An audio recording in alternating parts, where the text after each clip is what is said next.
Welcome to Chronic Illness Chat. I'm Julie Hamilton.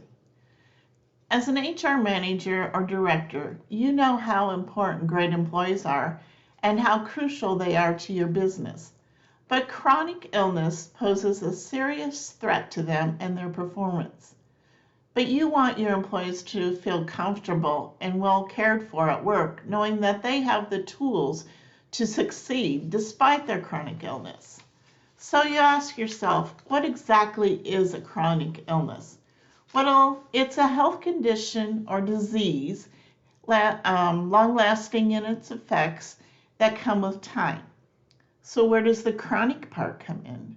Chronic means that it lasts at least 3 months, 6 months, a year. It's long-term. It's not 3 weeks, 4 weeks, 6 weeks. Okay, so it's long in duration. Also, it's ongoing in medical attention. So you seek medical attention, many doctor's appointments through the year, over time, all of that. Okay.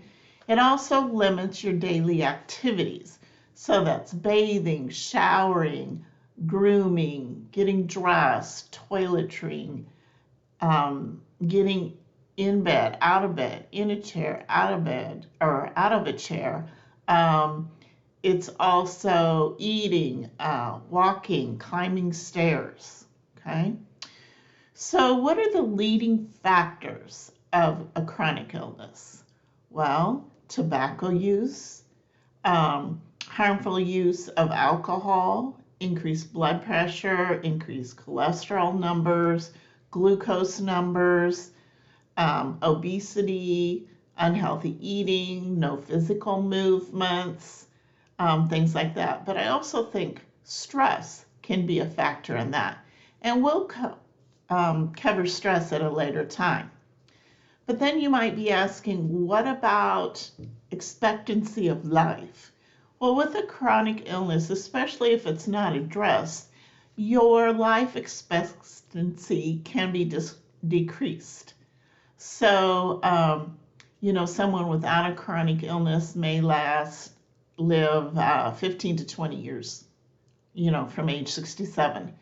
But someone with a chronic illness may only live as much as 7 years beyond that. How many people have chronic illnesses? Well, they estimate about 133 million Americans. So that's about half of the population. So if you think that down, it's probably 6 out of 10 Americans in the U.S. have at least one chronic disease. 4 out of 10 have 2 or more. That's a lot of people.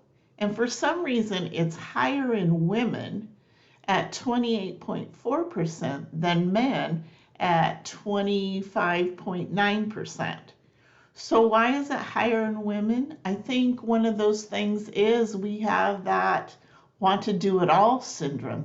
We work, we take care of the kids, we take care of the house.